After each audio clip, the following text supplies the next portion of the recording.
지식을 찾아 떠납니다. 펼쳐라 보물지도. 네, 그런 말이 있습니다. 세 사람이 같이 길을 가면 후에 내 스승이 될 만한 사람이 반드시 있다. 들어보셨죠? 들어본 것 같아요. 들어본 것 같아요? 공교롭게 우리 또 딱 세 네, 명이네. 딱 세 명입니다. 오랜만에 훈훈하게 서로 배울 점에 대해서 한마디씩 하고 보물지도 열어볼까 해요. 서로 배울 점이라. 네. 네. 이때까지 역대급 질문이네요. 네. 제일 어려운 질문. 일단 뭐 저는 우리 인욱 씨는 뭐 늘 어떤 선장님이 나오셔도 모르겠다, 어렵다, 무슨 말이냐 하는 솔직함, 그 용기 배우고 싶습니다. 약간 돌려까는 것 같은데. 아닙니다, 아닙니다. 그 용기와 솔직함 배우고 싶고 우리 경환 씨 같은 경우에는 방송이 어떻게 굴러가든 말든 항상 해피바이러스, 그 긍정적인 네. 생각과 밝은 기운 배우고 싶습니다. 아, 우리 둘 다 반성하게 만드는 것 같은데. 칭찬이 아니야 이거. 칭찬. 아니요, 칭찬입니다. 어떻게 굴러가든 말든. 네, 해피바이러스. 우리 인욱이는 잘 모르겠다 하면서도 그래도 끝까지 듣고 조금씩 나아지는 모습. 그리고 우리 향원이는 이렇게 우리가 막 하는데도 그거 커버해 주려고 열심히 고생하는 모습이 정말 네, 대인배구나. 네, 이렇게 생각했습니다. 훈훈하네요. 인욱 씨가 마무리해 주시죠. 영환이 형 같은 경우는 이제 네. 음악, 기타 잘하잖아요. 이런 거 또 배우고 싶고 또 갖고 왔네. 우리 향원이는 말 잘하는 거, 진행 능력. 이건 야. 배울 점이지. 배울 점이지. 진짜 근데 어렵게 정말 어렵게 꼽아주셨네요. 그러니까. 감사합니다. 짜내는 이모티콘들 잘했어. 좋습니다. 오늘 저희가 모실 선장님께는요 아주 특별한 걸 배워볼까 합니다. 바로 저희에게 클래식 스승이 되어주실 선장님 모셔보도록 할 텐데요. 바로 불러보도록 하겠습니다. 선장님 나와주세요. 클래식. 반갑습니다. 네.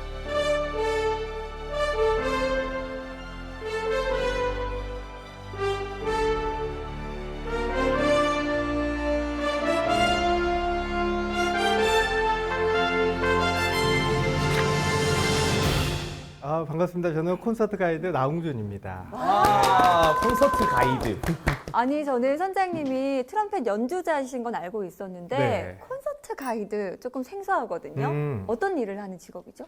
그러니까 우리가 클래식 공연장 가면 이제 해설해 주시는 분, 그리고 또 MC 진행하시는 분들이 있잖아요. 사실 그분들과 역할은 똑같습니다. 근데 이제 명칭이 조금 다르고 저도 뭐 해설자, 뭐 MC 이런 것보다 콘서트 가이드라는 명칭을 더 좋아하는데 좀 더 있어 보이는. 뭐 있어 보이는 것보다 글자도 일단 길고요. 근데 우리가 여행을 가면 여행의 즐거움을 위해 여행 가이드라는 사람이 있잖아요. 네. 그러니까 이제 클래식 공연을 제가 해설하면 오신 분들에게 어떤 그 지식을 전달하는 것도 좋지만 그냥 오신 그 시간이 행복했으면 좋겠다 그런 의미에서 이제 저는 콘서트 가이드라는 명칭을 쓰는 걸 더 좋아합니다. 그래서 그 다음부터는 저를 소개할 때 저는 콘서트 가이드 나홍준입니다 이렇게 소개를 콘서트 합니다. 가이드. 네. 좋습니다. 오늘 또 저희 음악으로 보물지도 또 한 획을 그어주실 우리 선장님 기대해 보도록 하겠습니다.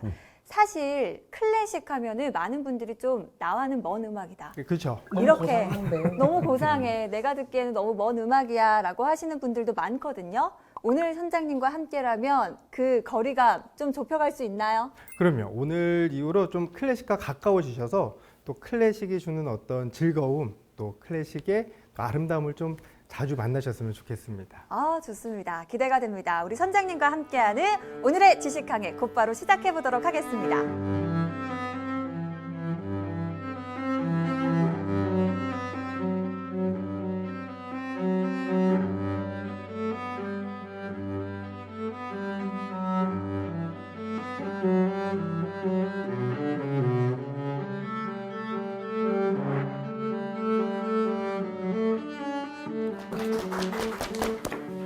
자, 오늘 이제 시작하기 전에 제가 먼저 질문을 좀 드려볼까 해요. 시작부터 질문. 네. 음악 좋아하세요? 저는 엄청 좋아합니다. 좋아합니다. 네. 왜 좋아하세요? 뭔가 위로를 해줄 때도 있고 약간 좀 내 삶을 좀 풍성하게 해주는 느낌이 확실히 있는 것 같아요. 네. 그리고 좀 감정이 조금 더 형식화되고 약간 아름답게 보여질 수 있는 방법이지 않나? 네. 혼자 있을 때 조용해서 틀어놓는데 발라드를 주로 들어가지고 네. 힐링하는. 가만히 듣고 있죠. 우리 인욱 감상? 씨가 또 은근 슬픈 눈이거든요. 음. 발라드와 어울립니다. 슬픈 눈이었어요? 기분 좋다. 혼자 있을 때 위로가 된다. 맞아요. 내 마음을 알아준다. 그게 바로 이제 음악의 역할입니다. 그래서 아주 오래전에 이제 중세 고대 때는 음악이 굉장히 중요한 교육 중에 하나였어요. 그러니까 체육과 같은 그런 역할을 갖고 있었습니다. 그럼 우리 인욱 씨에게 한번 질문을 좀 또. 드려보면, 또요? 네, 우리 초중고등학교의 체육 과목이 있잖아요. 네. 그 체육 과목의 목적은 뭘까요? 이게 예를 들어서 인욱 씨처럼 멋진 야구 선수를 키울 거야. 이런 목적일까요? 그냥 운동시키려고? 네. 네. 그러니까 그 여러 가지 목적이 있겠지만 결국에는 우리가 어떤 멋진 운동 선수를 키워낼 거야 이런 개념이 아닌 우리의 신체 건강을 위해 존재하는 교육 과목입니다. 맞아요, 맞아요. 네, 네. 음악도 이와 똑같은데요. 그러면 음악은 어떤 건강을 추구했을까요? 어떤 건강? 정신적 건강. 네. 그래서 몸과 마음을 다 이제 좀 건강하게 할 수 있는 과목들이지 네. 않나. 네. 맞습니다. 그러니까 우리의 마음 건강, 정신 건강을 위해 존재한 교육 과목이 바로 음악이었습니다. 그래서 오늘 이제 클래식을 우리가 본격적으로 만나기 전에 음악이란 무엇인가를 먼저 얘기를 하고 클래식을 만나보면 아, 클래식도 우리를 어렵게 하고 귀찮게 하고 어떤 교양적인 지식을 주기 위한 음악이 아닌 정말 클래식도 우리를 위로해주고 즐겁게 해줄 수 있는 음악이구나 이렇게 조금 더 쉽게 다가갈 수 있습니다.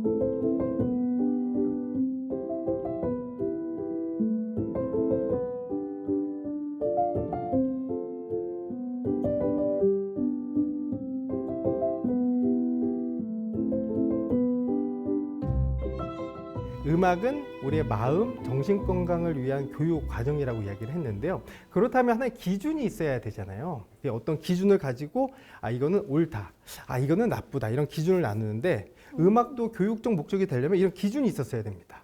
자, 그래서 제가 어떻다 저떻다 이런 기준이다 이야기하면 여러분들 신뢰를 안 하시잖아요. 그래서 믿을 건데요. 네. 들어보고. 하지만 제 이야기보다 훨씬 더 신빙성을 가진 고대 그리스 철학자 세 분의 이야기를 통해서 우리가 음악이 뭔지 한번 알아보려고 합니다. 알겠습니다. 가장 먼저 피타고라스 어? 들어보셨죠? 음악 네. 시간인데 피타고라스 선생님이 나온다고요? 수학 시간에 나올 법한 사람 아닌가요? 그렇죠. 철학자이자 수학자였는데 음악은 음악보다도 하나의 우리의 건강을 위했기 때문에 훨씬 더 넓은 영역의 학문이었습니다. 그래서 제가 기준이 필요하다 그랬죠. 근데 이 피타고라스도 이런 생각을 했어요. 분명히 음악도 조화로운 음악이 있을 것이고 조화롭지 못한 음악이 있을 것이다. 생각은 했는데 사실 이때는 모든 걸 이제 수적 비율의 아름다움이 조화로운 걸로 여겨지던 시절이었습니다. 근데 음악이 눈에 안 보이잖아요. 그래서 아, 이 뭔가 수적 비율이 있을 텐데 고민을 하다가 근거를 못 찾다가 어느 날 갑자기 대장간을 지나갔는데 대장간에서 이제 쇠들 재련하잖아요. 막 퉁퉁퉁퉁 막 치는데 챙챙, 네. 챙챙 막 이런 리듬. 그렇죠. 네. 왜요? 왜요? 유행가 아니었어 그거? 유행가. 유행가 네. 신나는 노래. 근데 잘 들어보니까 어느 소리들은 굉장히 듣기 좋더래요. 그러니까 조화롭다고 느끼고 또 어떤 소리는 완전히 듣기 싫더래요. 그래서 잘 듣다가 야 그러면 조화로운 소리를 내는 쇠들을 한번 모아볼까? 아, 화음끼리 모은 거네요. 네, 모아서 비율을 재봤더니 2대1 비율, 3대2 비율, 4대3 비율 쇠들이 울리는 소리가 굉장히 조화롭게 들리는 걸 찾아냅니다. 때리는 쇳덩어리 길이 비율이 3대2나 2대1 그렇죠. 뭐 이런 식으로. 네. 그래서 이 비율로 이게 수적 비율 2대1, 3대2, 4대3 이 비율로 만들어진 음악들이 우리를 조화롭게 만들어줄 수 있는 음악이다 이렇게 주장을 했습니다. 자, 그래서 이 비율을 후대 우리가 이제 도레미파솔라시도 있잖아요. 이 음정 관계로 계산을 해본 결과 어떻게 나왔냐면, 그러니까 우리 도레미파솔라시도 아시죠? 네. 네. 아, 죄송합니다. 이런 걸 제가 질문해서 그 정도는 알아요. 네. 음악 안 해서 아니, 합니다. 네. 너무하십니다. 네. 우리가 음정 관계를 따질 때 네. 도와 도를 1도로 놓습니다. 아. 도레는 2도, 도미는 3도, 도레미파니까 4도, 도레미파솔 5도 이렇게 놓는데 자, 2대1 비율은 8도 음정 관계가 나왔어요. 2대1은 이게 뭐냐면, 8도. 네, 밑에 도부터 위에 도까지 한 옥타브. 옥타브 관계가 2대1 비율입니다. 이게 8도. 그리고 5도 관계는 그 3대2 비율이 5도거든요. 그러면 도레미파솔, 도와 솔 간격. 그리고 4대3 비율이 4도인데 4도는 도레미파. 이 간격이 조화로운 음정 관계다. 이걸 나중에 그 도레미파솔라시도 알아내게 됩니다. 네. 그래서 혹시 어렸을 때 피아노 학원 다니신 적 있으세요? 네.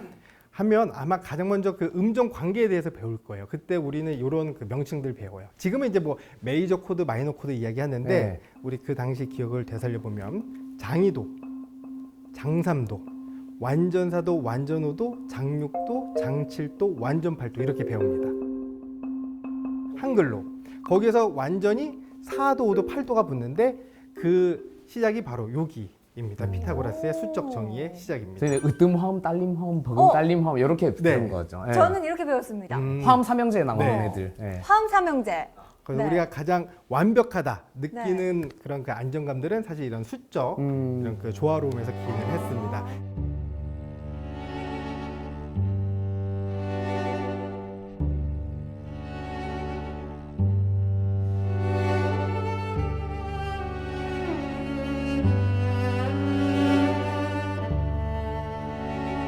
자, 이제 이 다음부터가 재밌는데요. 바로 이제 플라톤이 이야기를 해요. 음악이 사람의 심성에 미치는 영향을 고려해서 우리는 좋은 음악만을 장려해야 된다. 이게 무슨 이야기냐면 마음이 착한 사람은 착한 음악을 만들어내고 심성이 나쁜 사람은 악한 음악을 나타낸다. 음악이 우리 심성에 많은 영향을 끼치기 때문에 따라서 우리는 좋은 음악만을 장려를 해야 된다. 그리고 이제 두 개로 나눕니다. 세상에는 좋은 음악과 나쁜 음악이 있다. 그래서 우리는 좋은 음악을 장려해야 된다. 이게 맞는 말이긴 하거든요, 사실. 네. 근데 이것도 애매한 게 뭐냐면 그 기준을 과연 어떻게 나눌 거냐예요. 뭐가 좋은 음악이고 뭐가 나쁜 음악이냐. 내가 듣기 좋으면 좋은 음악이고요. 내가 듣기 싫으면 나쁜 음악이에요. 그것도 그렇게 그렇지. 했습니다. 그래서 이 시대 때는 어떻게 정의를 했냐면 우리가 음악을 들으면 이제 야구 응원가 같은 거 있죠. 네. 모든 사람들이 굉장히 신나하잖아요. 네. 그러니까 모든 사람들의 마음을 업시켜주고 우리를 즐겁고 신나게 해줄 수 있는 밝은 음악들이 좋은 음악이고 그리고 이제 그냥 날씨는 화창한데 우연치 않게 좀 우울한 슬픈 음악을 들었을 때 괜히 우리 마음도 동조가 돼서 약간 기분이 다운됨을 네. 느끼잖아요. 그런 게 나쁜 음악이다 이렇게 이야기를 했습니다. 다운 되고 싶어서 다운 되는 노래를 너무 들을 수도 있잖아요. 이분법적인데. 왜냐하면 그 음악 자체는 좋은 음악과 그러니까 방금 전 이분법적이라고 이야기하셨는데 이때는 좋은 음악과 나쁜 음악의 어떤 경계를 나눴어야 되기 때문에 기분으로 네. 이렇게. 네. 우리의 기분을 밝게 만들어줄 수 있는 음악이 좋은 음악이고 우리 기분을 좀 우울하게 만들어주는 것들이 바로 나쁜 음악이다 이렇게 이야기했습니다. 아니 그러면은 저 시대 때 만약에 애절한 발라드를 부르는 발라더들은 다 나쁜 음악 하는 사람으로 취급받았을 수도 있겠네요. 네, 저 근데 기준에서는. 이거는 이제 약간 극단적인 비유긴 한데 네. 이 당시에는 이제 선호하는 음악이 이런 거죠. 그러니까 이건 절대 나쁜 음악에서 들으면 안 된다는데 우리는 지금 교육적인 효과로 계속 왔었을 때 우리 아이들에게는 좋은 음악, 아이들이 밝고 건강하게 자랄 수 있도록 도와주는 게 좋은 음악. 근데 이게 또 재밌는 게 뭐냐면 우리 그 태교 음악 심리에 아주 이게 말도 안 돼 하지만 그 보통 우리 어머님 세대들 태교하실 때 보면 뭐 하드락, 헤비메탈 이런 거 잘 안 들으시죠? 그런 거 안 듣죠. 네. 클래식 들으시죠? 저도 어머니가 뱃속에 네. 제가 뱃속에 있을 때 계속 클래식 그거 틀어놨다고 하더라고요. 네. 네. 그러니까 그게 오. 그러니까 클래식이 좋다가 아니고 나는 발라드를 싫어한다는 뜻이 아니지만 중요한 순간에는 또 우리 아이에게는 잔잔하고 좋은 영향을 줄 거라고 기대가 되는 클래식을 들려주면 좋아질 거야. 이런 기대 심리가 바로 이런 곡목에 있는 겁니다.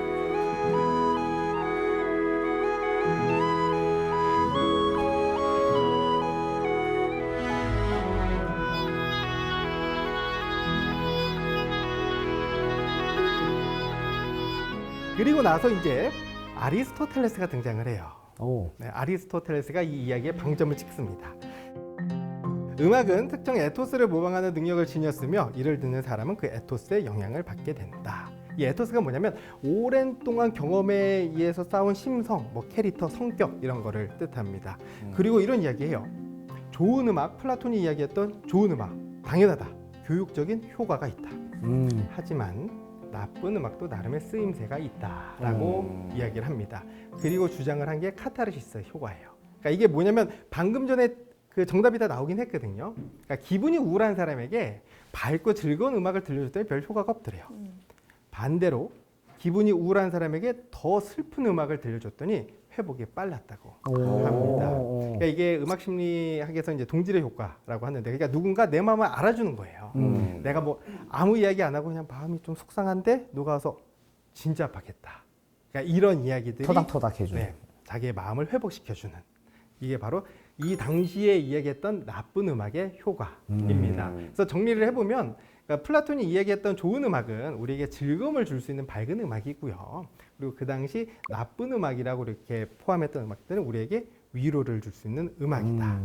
결국에는 음악의 목적은 우리의 마음 건강, 신체 건강인데 그 두 가지는 바로 우리에게 즐거움을 줄 수 있고 그다음 위로를 주는 것이 바로 음악의 목적이다.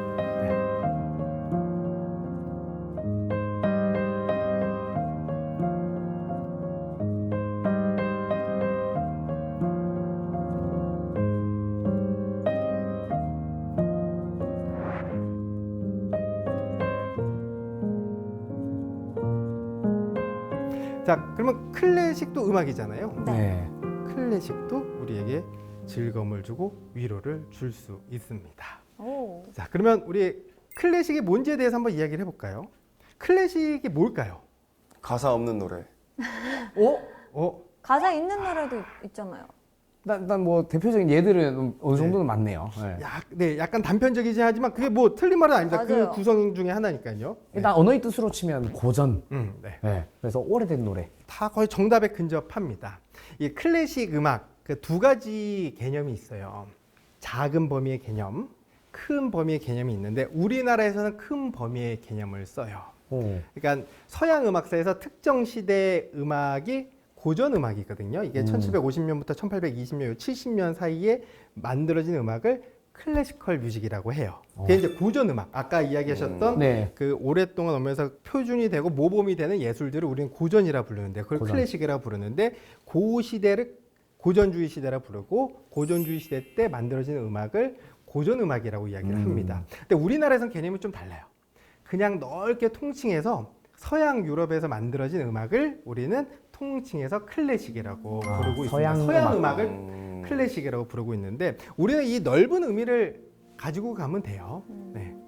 지금 제가 사진을 하나 준비를 했는데요. 이 모습은 이제 1700년대 독일 라이프치히의 모습이에요. 그러니까 결국 이 시대 때 이런 환경에서 살았던 사람들을 위해 작곡한 음악을 우리는 통칭해서 클래식이라고 부른다. 이 시기에 살았던 사람들을 위해 작곡한 음악을 우리 클래식이라고 부르는데 이걸 반대로 이야기하면 뭐냐면요. 현재 대한민국에서 살아가는 우리를 위해 만들어진 음악이 아니란 얘기예요.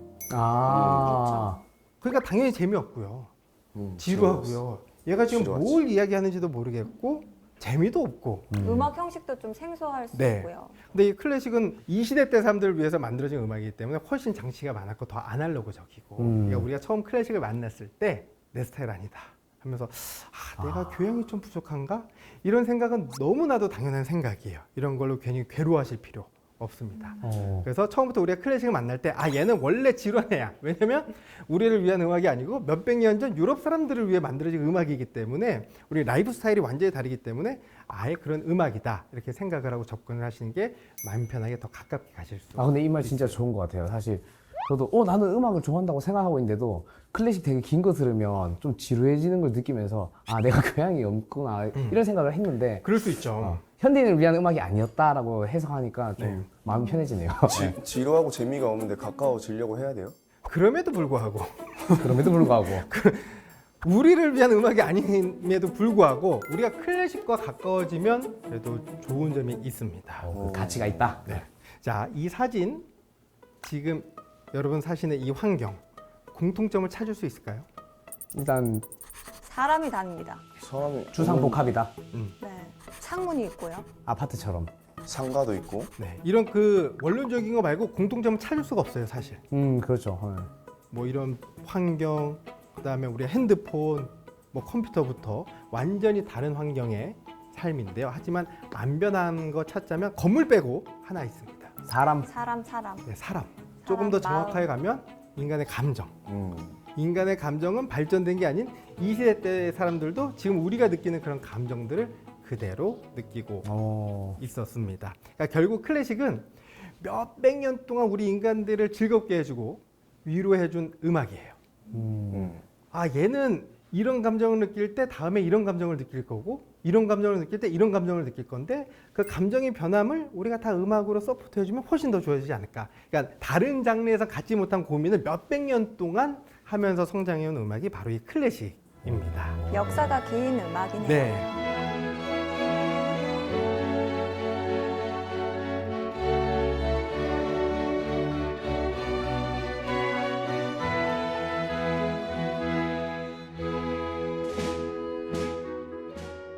본격적으로 이제 클래식을 한번 설명을 해볼까 해요. 클래식 하면 뭐 가장 어려우세요?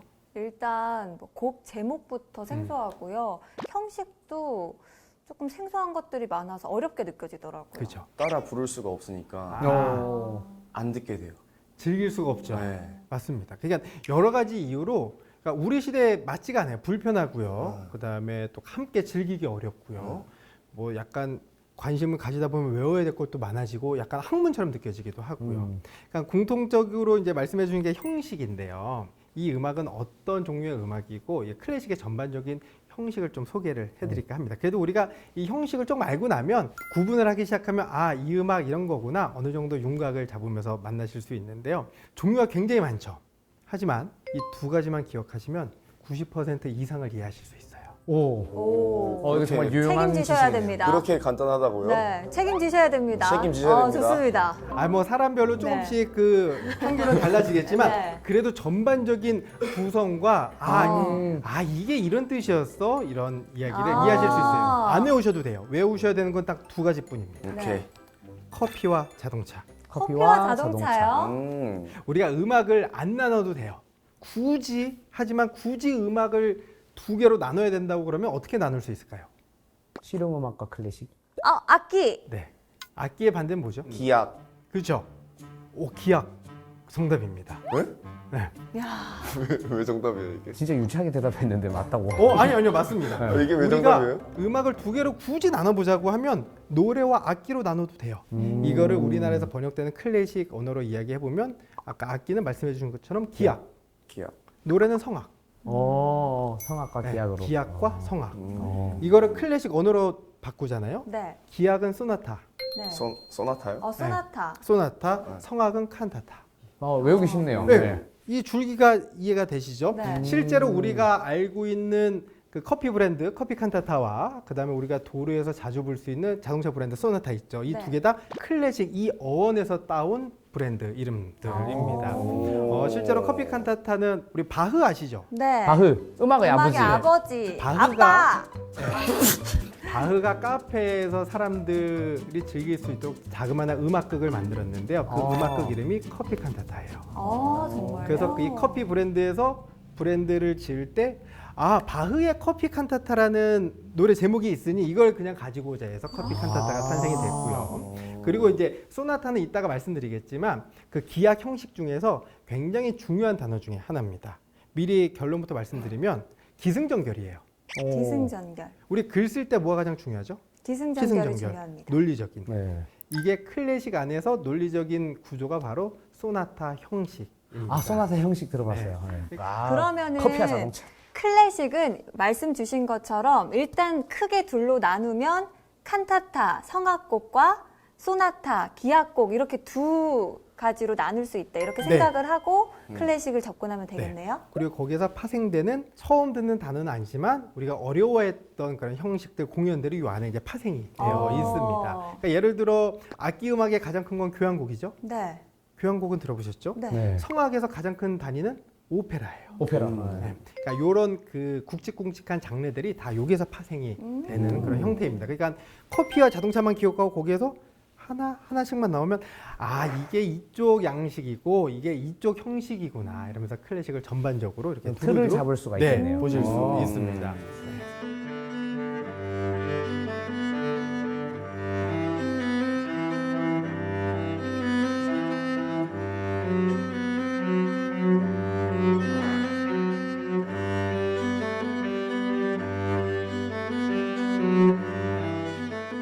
자, 그러면 칸타타부터 한번 가볼까요? 좋습니다. 네.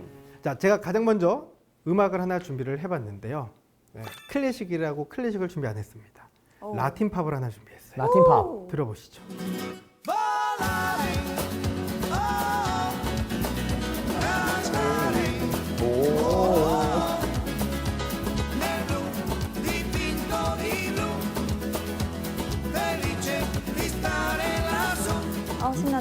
이 음악 들어보셨죠? 네. 네, 아주 자주 사용되는 이태리 깐쪼네입니다. 깐쪼네 이제 우리나라 민요와 비슷한 형식인데요. 이제 이게 다양한 장르 버전으로 편곡이 되고 있습니다.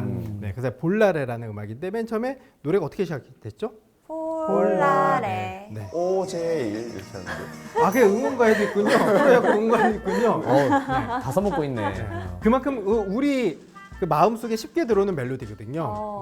네, 그래서 볼라레, 날아오르다라는 뜻입니다. 그 다음 가사가 뭐였죠? 깐따레, 오오오, 깐따레, 노래하다라는 뜻입니다. 아, 이게 스페인어로 제가 공부를 했었는데 네. 깐타르가 노래하다라. 그렇죠. 그래서 칸타타는 아. 깐따레 명사형이에요. 아, 노래. 그래서 이 1600, 1700년대 가장 중요하게 여겨졌던 성악 양식 중 하나예요. 종교에서 예배 음악으로 사용이 됐고요. 밖에서는 하나의 우리의 마음을 즐겁게 해주는 음악극 형식으로 공연이 됐습니다. 그래서 이 클래식 음악을 만날 때, 이 칸타타의 구성을 만날 때는 이 또 우리를 어렵게 하는 게 있는데 바로 이 레스타티보라는 부분이에요. 그러니까 이게 뭐예요? 그러니까 성악가들이 멋지게 노래 부르는 거는 우리는 아리아라 그러죠. 네. 아리아.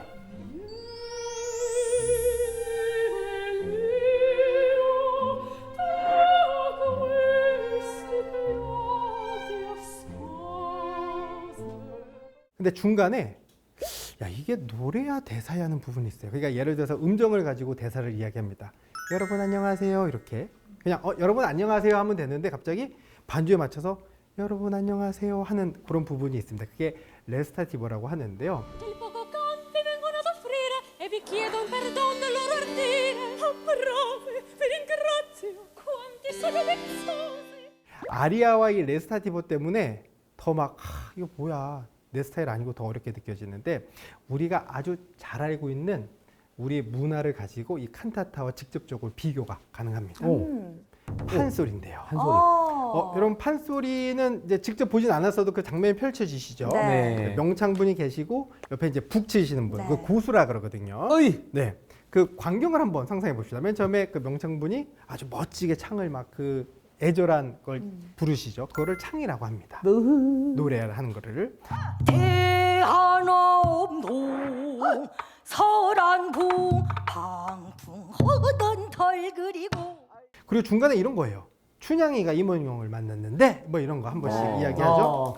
아니리. 안일이라고 합니다. 그러면 옆에 고수분은 어떻게 하죠? 얼쑤. 쿵쿵 얼쑤 추임새 넣어주죠. 넣어주는. 네. 적벽강에다 연환계를 묻어두고 황계의 약속을 기다릴지 그때 오나. 자, 요거를 클래식 언어로 옮겨볼게요. 창을 하죠. 네. 아리아입니다. 오. 춘향이가 이몽룡을 만났는데 어떤 특유의 발성을 넣어서 이야기를 네. 합니다. 그게 바로 클래식의 레스타티보. 어. 그다음에 고수분, 고수가 북치죠. 네. 하나의 피아노 반주라고 볼 수 있고요. 그다음에 음. 추임새 넣어주시죠. 얼쑤, 음. 뭐 브라보, 브라비, 브라바 이렇게 하는 하나의 같은 직접적인 비교가 가능합니다. 그러면 여기서 궁금한 게 뭐냐면요. 재밌는 게 판소리와 제가 방금 말씀드린 칸타타 이 두 개가 서로 영향을 주고받았을까요? 아니요. 그 시대 때 서로 영향을 주고받았다고 하기에는 너무 거리가 멉니다. 그렇죠. 네. 결국 우리가 음악을 가지고 음악극을 만들고 그 안에 구성하는 거는 다 거기서 거기란 이야기입니다. 아, 인류 공통의 느낌이다. 서양이든 동양이든 방식과 어떤 접근법만 다를 뿐이지 다 거기서 거기다. 그러니까 우리 다 클래식이 뭐 특별하게 우와 멋진 형식이다 이럴 필요가 없고 다 우리 인간의 어떤 본연적인 어떤 형식을 담은 게 이 클래식이다. 네.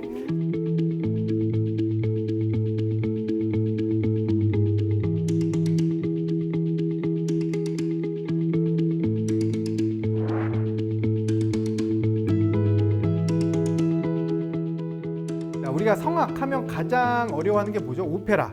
가장 큰 단위의 공연 자체를 오페라. 그거 그렇죠. 아니에요? 네. CF에도 많이 나오고요. 네. 이 오페라. 오페라가 생각보다 큰 뜻이 없어요. 우리 오페라면 고유명사잖아요. 네. 우리가 클래식 작품을 오퍼스라고 불러요. 오퍼스. 네, 작품이란 뜻입니다. 복수형이 오페라예요. 아. 작품들. 작품들이에요. 작품들. 음. 야, 우리 작품들 보러 갈래? 뭐 없어 보이죠? 아. 네. 왜 작품들이냐? 그 오페라 탄생 비하가 굉장히 재밌습니다. 왜 만들었는지. 네. 이때는 이제 16세기 후반이면요, 1590년대 막 이쯤인데 이태리가 이제 다 공국으로 나눠져 있을 시대였어요. 근데 거기에 이제 모임이 있었어요. 이런 보물지도 모임처럼 철학자, 수학자, 음악가, 화가, 뭐 소설가, 오. 또 그들의 모임을 후원하는 백작 이렇게 이제 우리의 사교 모임처럼 네, 이런 모임들처럼 이런 모임들이 있었는데 그 모임을 까메라타라고 이야기를 해요. 그래서 이 피렌체의 한 까메라타에서 이런 생각을 해요. 야, 생각을 해보면 고대 그리스의 미술 작품도 있고 조각도 있고 건물도 있고 문학도 있는데 음악만 없어. 우리 고대 그리스 비극 문학을 바탕으로 음악을 중심에 둔 새로운 공연을 만들어 보자. 그렇게 해서 만들어진 게 바로 오페라입니다. 진짜 음악이 주인공이에요. 네, 음악 주인공으로. 그래서 거의 초창기는 뭐 1590년대 후반에 시작이 되면서 지금이 이제 2024년이니까 거의 400년이 왔잖아요. 네. 그러면 이 400년의 오페라의 역사를 알려고 그러면 어떻게 바뀌었고 흐름을 알려 그러면 양이 방대하겠죠. 네. 그렇지 않습니다. 요 사진 한 장이면 400년을 다 이해하실 수 있어요. 오케이.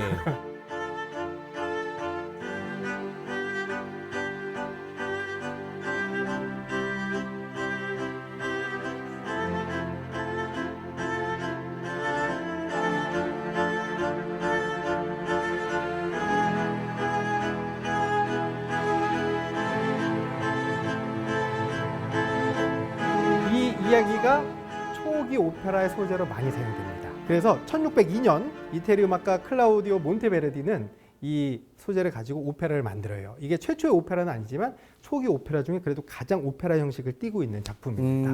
그게 1602년이고요. 자, 그리고 1762년인데요. 160년 이후죠. 시대가 완전히 바뀌었죠. 네. 이때 오스트리아 음악가 글루크가 이런 생각을 해요. 야, 지금 1700년대인데 아직까지 1600년대 스타일로 오페라를 만들고 있다고? 말도 안 돼. 바꿔야 돼. 시대가 너무 뒤떨어졌어. 하면서 오페라 개혁을 주장합니다. 오. 그러니까 이 글루크가 제기했던 문제는 뭐냐면요. 공감이 전혀 안 된다는 거였어요. 그러니까 드라마도 안 살고 그리고 또 음악을 중심에 놨다 보니까 긴급한 상황에서 자꾸 이제 음악이 중심이 되니까 박자 형식을 더 따질 수밖에 없었어요. 이거는 이제 제가 좀 극단적으로 표현하는 얘기는 한데요. 예를 들어서 전쟁신이에요. 한 장수가 막 그 전쟁신에서 내 칼을 받아라, 야, 으악 이런 식으로 이제 음악 박자, 템포, 너무 형식에 박자에 맞게 맞춰서 하네요. 드라마가 완전히 로봇 연기들이 많아지는 거예요. 근데 하지만 정통 오페라를 중요했던 사람들은 어색하겠지만 이게 정통 스타일이야. 우리는 지켜야 돼. 하지만 글루크는 말도 안 되는 소리 하고 있어. 지금 시대가 어느 시대인데 하고 오페라 개혁을 주장하면서 여러 편의 오페라를 만드는데 그 중에 하나가 바로 이 오르페오의 에우리디케예요. 스토리는 똑같아요. 하지만 드라마를 좀 더 극적으로 전개를 했는데 마지막에 뒤를 돌아보잖아요. 네. 그리고 죽잖아요. 네. 거기에서 그 오르페우스가 막 슬픔에 찬, 막 에우리디케 없이 어떻게 살려고 하면서 막 통곡을 하면서 울면서 부르는 아리아가 있습니다. 그 아리아를 부르자마자 사랑의 신이 짠 나타나서 오르페우스야, 너의 사랑을 감동을 했구나.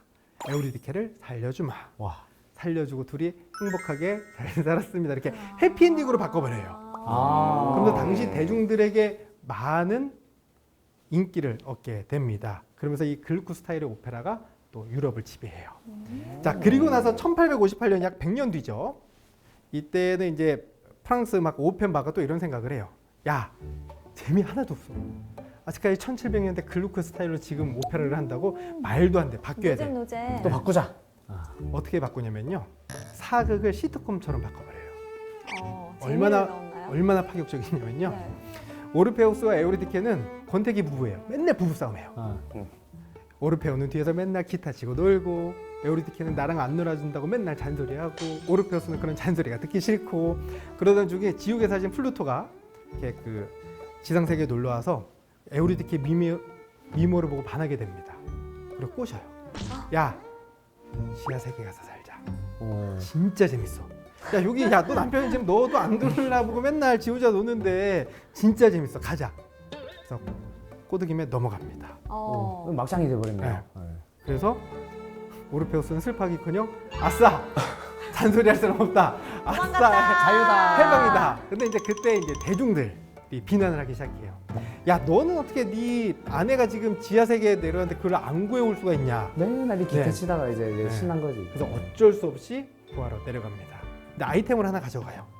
등받이를 메고 갑니다. 등받이요? 등받이. 이게 패러디 영화들 보면 결과를 뻔히 다 알고 아이템들을 장착을 하잖아요. 그러니까 네. 데리고 나오다가도 뒤를 돌아보면 등받이 때문에 아. 에우리디케를 쳐다볼 수 없도록 아. 지게 같은 등받이를 메고 내려간다는 설정이에요. 그래서 아. 내려갔더니 진짜 파티가 막 너무 신나는 거예요. 그 파티 때 나오는 음악이 하나 있습니다.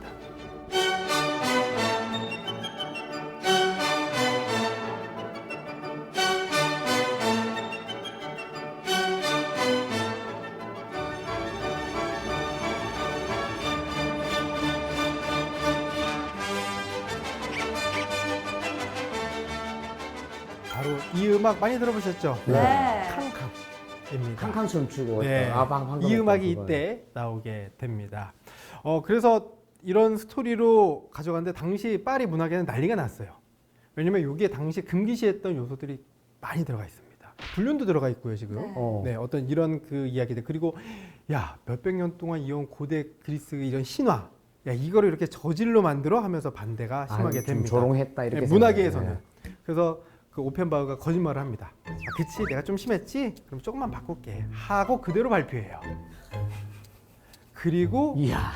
정말 큰 사랑을 받게 됩니다. 사람들이 그동안 너무 재미없던 거예요. 근데 야, 이건 너무 재밌다. 와, 대박이다 하면서 오펜바가 또 이런 생각을 해요. 야, 근데 이거는 기존 오페라보다 짧아. 그리고 내용이 재밌어. 그러면 오페라라는 이름은 좀 안 어울리는데 그러면 짧은 오페라다 해서 오페레타라고 장르 이름을 오페레타. 지읍니다. 예. 그러면서 이 오페레타가 이 1800년대 이제 유럽은 이제 산업화의 시대였거든요. 네. 많은 사람들이 스트레스 풀려고 문화 공연을 보고 이런 시기여서 오페레타가 유럽을 강타하게 됩니다. 그래서 이제 특히 오스트리아 빈에서 이 오페레타가 막 생산되기 시작하면서 많은 사람들에게 인기를 끌고 이 오페레타가 어디를 가냐면요. 미국으로 건너가요. 미국에서도 야, 요즘 유럽에서 이 오페레타가 진짜 유행한다 해서 미국에서도 너무 재밌는 거예요. 그래서 미국에서 이런 생각을 합니다. 잠깐만. 그러면 우리 음악만 바꿔서 지금 우리 스타일로 오페레타를 좀 만들어 보면 어떨까? 만든 게 뮤지컬입니다. 아, 뮤지컬. 네. 지금 이게 400년의 역사를 다 함축적으로 말씀드린 거예요. 그래서 맨 처음 음악을 중심에 두고 새로운 음악극을 만들자. 그리스 비극 문학, 그리스 신화를 가지고 또 오페라가 시대를 거치면서 대중들의 마음을 얻기 위해 드라마가 다듬어지고 그리고 대중들의 재미를 위해 짧아지고 굉장히 또 흥미진진한 이야기가 되고 이게 또 1900년대 오면서 또 대륙을 건너가면서 우리 스타일의 공연을 만들자 하면서 뮤지컬이 파생이 되고 지금 우리는 한 400년이 넘는 그 장르 역사를 한꺼번에 보고 있으니까 막 장르도 너무 많아, 종류도 너무 많아. 야, 이건 또 뭐야? 하지만 결국 이런 흐름을 갖고 있는 게 바로 오페라입니다. 그래서 하나의 드라마를 보러 가신다고 생각을 하시면 돼요. 그래서 오페라는 처음에 접근하기 사실 어렵긴 합니다.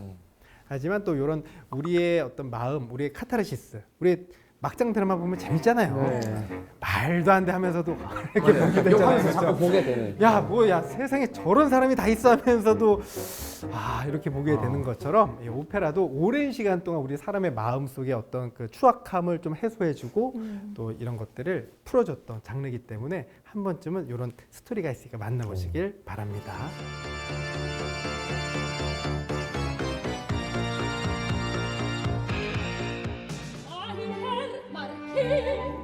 I want ici, soldes nos festive. The city and your parents very wealthy.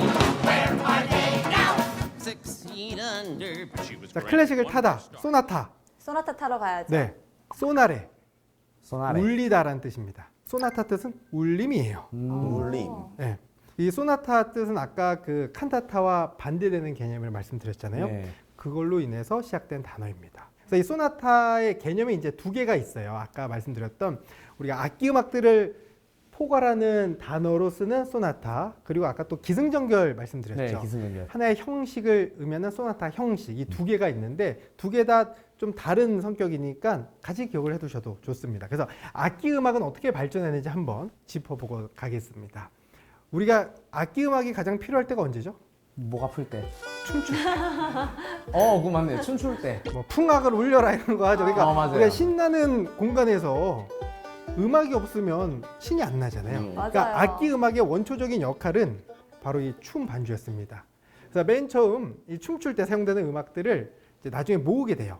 우리 디스코 메들리처럼 춤 하나만 추면 재미없잖아요. 네, 뽕장 메들리 다. 네. 네. 그래서 그거를 클래식 형식에서는 모음곡이라고 불러요. 모음곡. 춤곡을 모았다 해서 모음곡. 네. 그래서 여러 가지 스타일이 있고, 자, 이 모음곡, 이 춤 반주로만 사용되었던 악기 음악들이 무대 위로 올라가게 됩니다. 이제 연주용으로.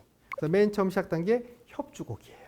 콘체르토. 네. 근데 우리가 지금 이제 클래식에 조금만 관심이 있으면 협주곡하면 어떤 장면이 펼쳐지냐면요. 요즘 가장 핫한 이제 우리나라 음악가의 뭐 조성진 씨나 임윤찬 씨가 혼자 피아노를 멋지게 연주하고 뒤에 대규모 오케스트라가 반주를 하는 네. 그런 형식을 협주곡이라고 이제 인식하는데 그게 맞기는 한데요. 그 네. 초창기는 그런 게 아니었습니다. 이 협주곡을 콘체르토라고 부르는데 콘체르토. 어원이 콘체르타레예요. 콘체르타레. 협동하다, 경쟁하다.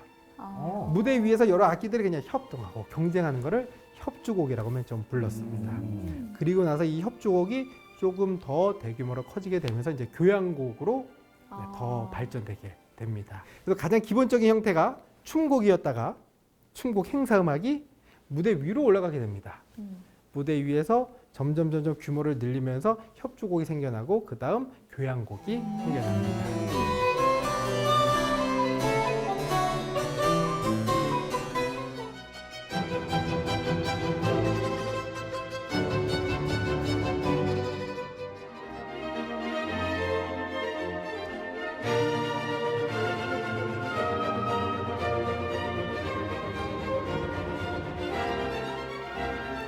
자, 그리고면 이제 소나타 형식에 대해서 네.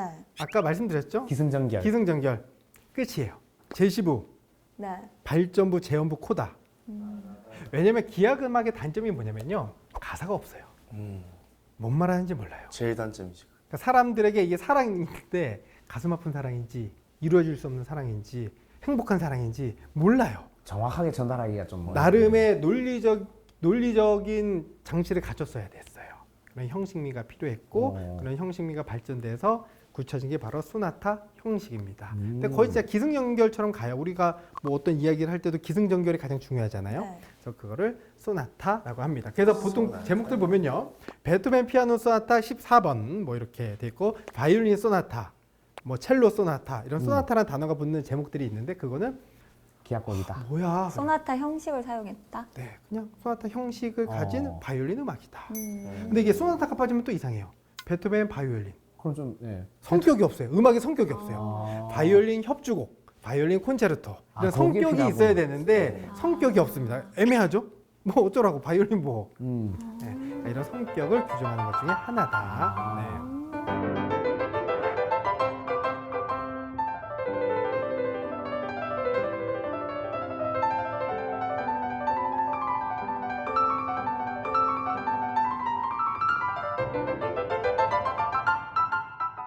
자, 그러면 교향곡에 대한 이야기 조금만 더 드릴까 하는데요.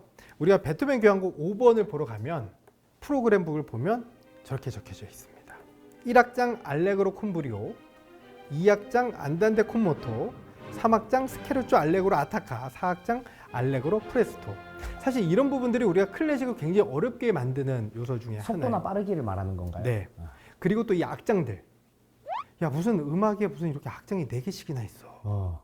맞아요. 그리고 많은 분들이 악장 사이에 그러면은 빈틈이 있을 때 박수를 쳐야 돼. 네, 뭐 그쵸. 이런 고민도 하고 네. 이게 노래가 다 한 곡인가 이런 생각도 많이 하시잖아요.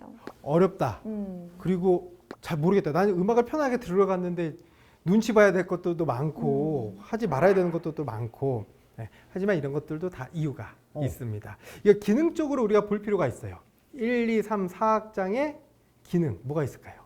우리가 음식을 먹을 때 질리지 않고 오래 먹을 수 있는 방법이 뭐죠? 여러 개 먹는 거. 계속 다른 맛을 맛을. 바꾸면서. 네. 단짠단짠. 네. 악장의 역할은 단짠단짠이다.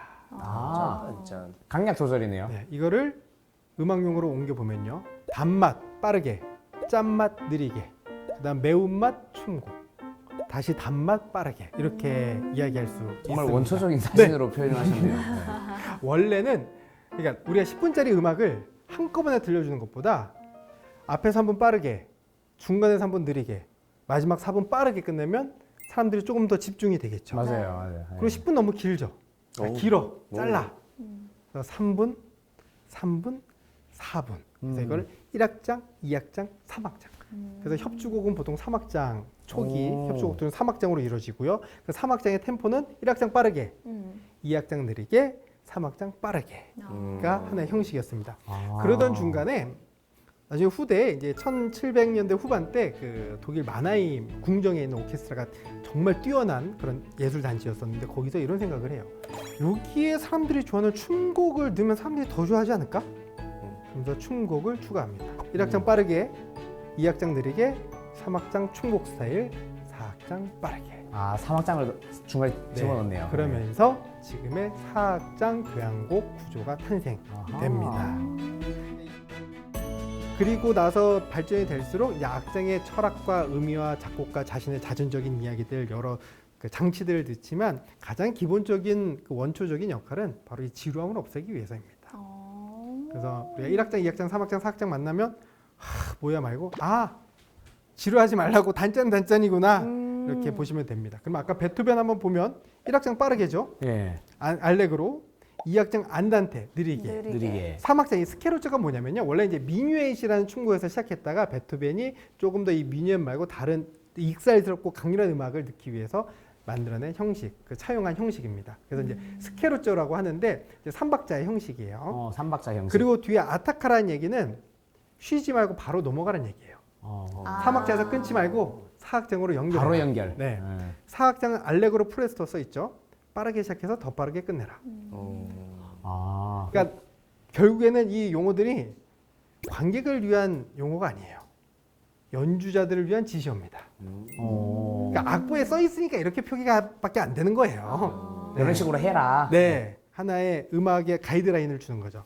근데 정보를 줄 때는 악보에 있는 정보이기 때문에 이렇게 줄 수밖에 없다. 그러면 일반적으로 네. 이렇게 4악장짜리 노래가 있으면 2악장이 그나마 좀 제일 좀 약간 지루한 느낌이 있고 3악장이 제일 신난다 이렇게 이야기할 수 있을까요? 네. 오, 그리고 4악장은 화려하다. 화려하다. 아, 화려하게 마무리. 이 교향곡이 어떤 의미였냐면요. 가수들의 앨범이라고 보시면 돼요. 1집 앨범, 2집 앨범. 앨범이 대박 나면 어떻게 되죠? 스타가 됩니다. 스타가 됩니다. 네. 망하면 어떻게 되죠? 그거지. 무명이 됩니다. 이렇듯 교향곡들도 작곡가들에게는 그들의 지식을 집대성한 하나의 앨범이었어요. 우리가 가수들 앨범 보면 자기 잘하는 것만 있지는 않잖아요. 자기가 다른 장르들도 하고 다른 가수와도 네. 콜라보도 하고 이런 장치가 바로 교향곡에서 빠르게 하나의 형식매의 형식을 보여주고 2악장에서는 나의 어떤 느린 애절한 그 느린 음악들도 보여주고 3악장에서는 춤곡에 대한 스타일도 보여주고 4악장은 피날레 내 진짜 화려해 진짜 멋있지 완전 웅장하지 이런 것들을 보여주는 하나의 작곡가의 자신만의 그런 개인기입니다. 하나의 음반이라고 보시면 돼요.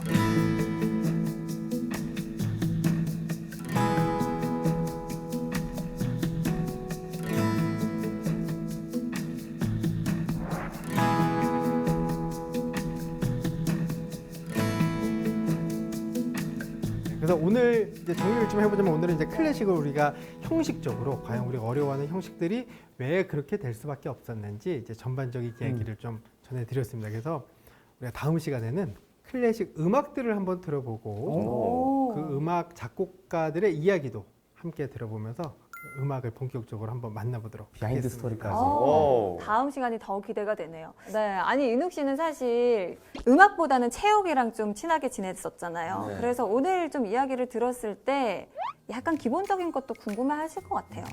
제일 기본적인 거. 네, 도레미파솔라시도 누가 만들었어요? 그죠. 그게 핵심적인 질문입니다.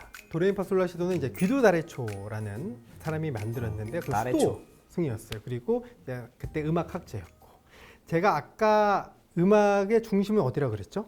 종교 음악, 아청기 음악. 교회 음악이 중심이었습니다. 교회. 왜냐하면 예. 성스러운 음악을 다루는 곳이에요. 나름의 규칙과 규율이 있었어야 되는 곳입니다. 근데 다 달랐대요. 그래서 보통 이 음악을 전수하려면 10년 정도 걸렸대요. 교육기간이. 사제들에게 예배 뜻을 정확한 음악을 교육하기 위해서는 표준이 없으니까 10년씩 걸렸다고 합니다. 정확해야 되잖아요. 그러고 있다가 나름의 기준이 있다가 귀도다레초가 세례요한 창가라는 음악을 하나 만들게 돼요. 그러면서 거기서 야 이거 뭔가 순차적인 그 가사의 앞 음절과 그 맥락 문장이 흐름이 가면 갈수록 순차적인 음정으로 올라가는 걸 발견을 하게 됩니다. 그래서 귀도 다래초가 그 창가를 만들다가 음절 하나에 음이 하나씩 상행하는 거를 알게 됩니다. 그래서 그 앞에 음절들만 약자로 땄어요. 그래서 맨 처음에 웃, 레, 미, 파, 솔, 라 이렇게 6개 음이 순차적으로 가는 걸 발견하게 유금으로 됩니다. 했네요. 네, 그래서 헥사코드라 그래요. 유금계가 맨 처음 시작이 되고 맨 처음에 웃인데요. 그게 이제 찬양하는 주님이란 뜻이에요. 주님이란 뜻의 웃에서 나중에 도미넌스의 도로 바꾸게 됩니다. 도, 레, 미, 파, 솔, 라 그리고 나중에 시를 추가하게 되면서 그러면서 이제 도레미파솔라시도가 표기가 시작이 됩니다.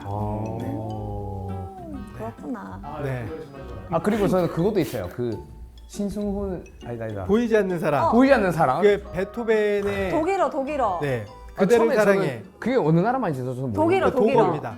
Il 네. nive di sovidomich amor domon 모르겐 사랑해서는 게 너무 많아. 그게 이제 네, 이렇게. 그대를 사랑해라는 가곡이거든요.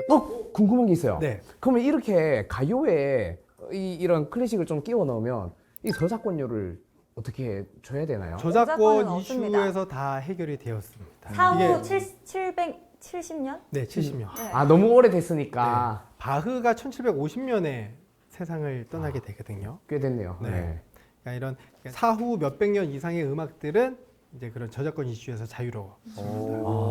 앞으로 작곡하실 때 참고하십시오. 네. 단어. 막 써먹어야지. 네.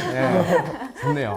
네, 오늘 클래식에 대한 재밌는 이야기 나눠봤는데요. 그렇다면 오늘의 강의 한마디로 정리를 해주신다면요?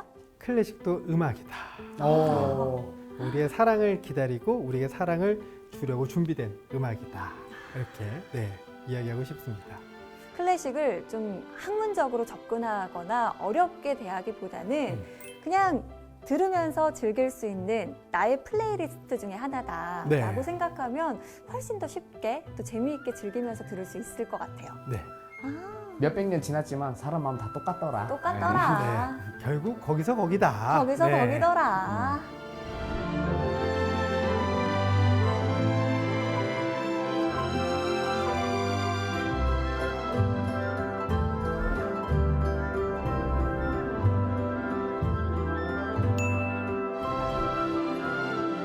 네, 보물이 되는 지식도감 오늘은 정말 클래식 용어 하나하나 기초가 되는 그런 형식들을 좀 살펴봤는데 이렇게 선장님 설명을 들으니까 그렇게 어렵지만은 않네요. 어원도 살펴보고 하니까. 틀이 좀 잡힌 것 같아요. 그러니까요.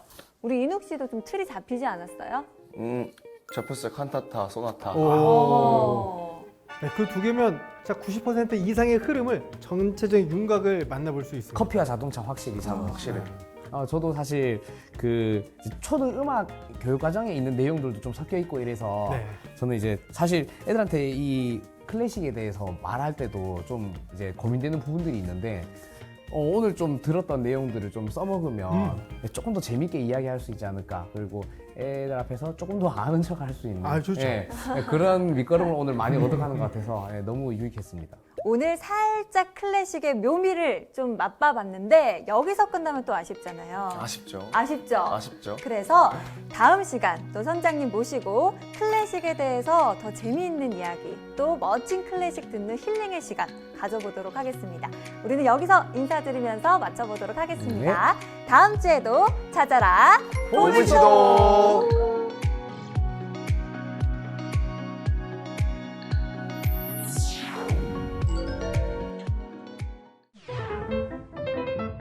왠지 클래식은 음악회에 가서 들어야 될 것 같고 그러니까 이런 생각을 하시는 분도 많으실 수 있거든요. 네. 그래서 저만의 플레이리스트를 여러분들이랑 좀 공유를 해볼까 합니다. 아, 하루 종일 음악과 함께 행복한 시간을 보냈으면 좋겠다. 콘서트 가이드가 알려주는 플레이리스트. 네. 이 음악은 안 일어나면 내 인생 큰일 난다. 바로 눈이 떠질 것 같습니다. 근데 확실히 이 노래는 진짜 장활동이 좀 원활해지는 것 같아요. 빰빠람 빰빠람 빰 하고 나올 거 아니에요. 욕하고 싶을 때 사용하면 좋은 클래식. 오이. 와, 제목부터 와닿네요. 이번에는 자신에게 좀 선물할 수 있는 음악을 하나 준비해봤습니다. 오. 좋다.